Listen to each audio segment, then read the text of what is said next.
السلام عليكم ورحمة الله وبركاته أصحابتي إذا شرفت لي ku xiran channelkayga Som Beauty waxaa maanta rabaa in aan idinla wadaago wax u roon timaha gurmaya iyo madaxa agoolka qabo.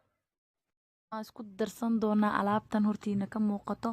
Waxaan u baahanahay basal, tuun, liin dhanaan iyo malab. Hadda waxaa inoo diyaarsan basashii aan ka bilaabeynaa, waan jarjaraynaa.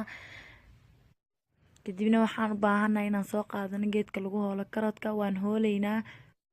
dana waxaan ku xijinaynaa toonta, sidoo kale waan hooleynaa ayadana si lamida basasha. Haddaba saas ayuu ku soo baxay markaan isku darnay basashii iyo toonta. Waxaan isticmaalaynaa maro si aan uga saaro gufarka. waxaan ku daraynaa qaando malabaad, kadib waan isku walaaqaynaa si ay si fiican ugu baaba'o malabka. kadib waxaan soo qaadanaynaa liinta, waan kala jaraynaa, waan ku miiraynaa liinta.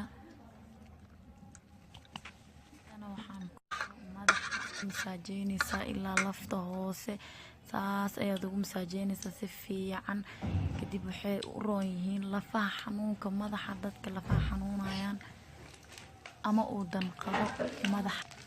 kadibna bacda madaxa lagu xirayaa, madaxa ku xiranaysaa 2 hours up to 1 hour camal aad ku xiraysaa. kadib waad ka dhaqaysaa madaxa. aad ay ur badan tahay baashan, waxay u baahan tahay si aad badan ayay u baahan tahay madaxa.